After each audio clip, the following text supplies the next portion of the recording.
From a Skid Row bar to the Indiana University Athletic Director to partner at Taft Law to author, I'm talking about this man, Fred Glass. I've had people say, where is he now? What's he doing? Well, he has a brand new book out titled Making Your Own Luck.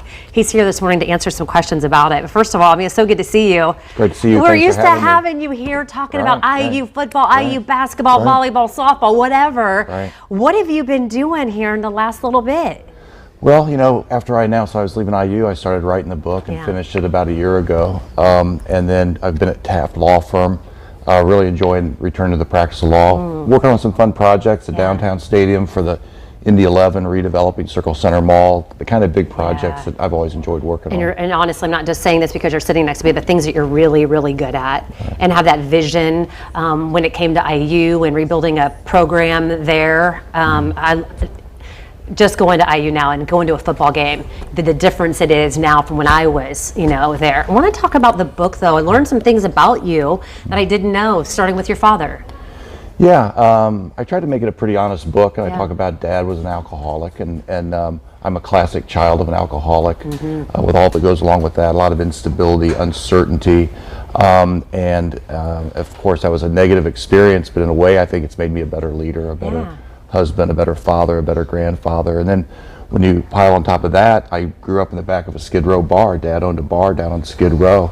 And so a lot of folks that people might just pass by and think they're winos or vagrants, I mean, these are people I got to know, and Dad was a burly, rough and tumble guy, but he let folks sleep upstairs in his apartments. We had Thanksgiving, Easter, Christmas, so that people had food at the bar. I remember my mom told a story about on their honeymoon, she came back and there was an extra place set at the table that Dad had invited the cold delivery guy to come in because he's dirty and cold. So even though he wasn't a super religious guy on his sleeve, he fed the hungry, he clothed the naked, and he welcomed the stranger. So many things that we can learn. I think went back to a gentleman that I met kind of in the same situation like that, and he said to me, Angela, who was homeless, it's nice to be seen.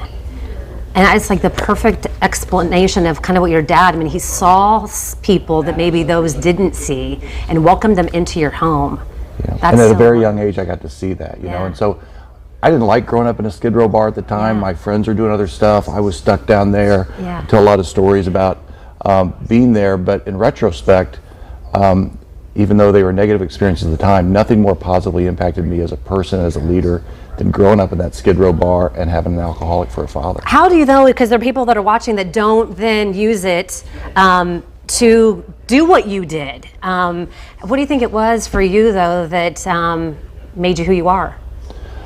In a positive way. Yeah, right. I think ultimately getting out of my comfort zone. I always really liked my comfort zone, and people tend to like their comfort zones.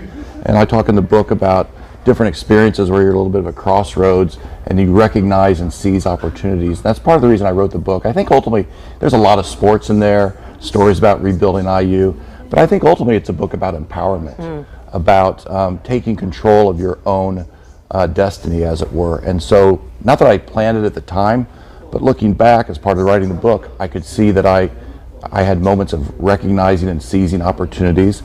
And I lay them out in the book. There's 10 of them, and I kind of wish somebody had laid them out for me earlier in my career, so maybe I would have been more aware of going after it. What an important book, though. I thought that we were going to talk more about sports, and I ran out of time because I just got so interested in just the personal story, too. But get the book, because I know it's getting praise from Dick Vitale, Mark Cuban, and things like that, too. I think did Mark Cuban write the foreword? He wrote the foreword, my classmate.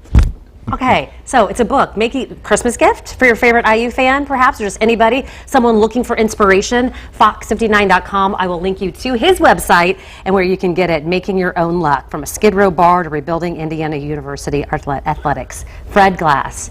Thanks, so good to it's see always you. great to be with you. Thank you. Jim, we miss Fred, don't we? I know. As I said, I'm used to seeing him in crimson and cream, not the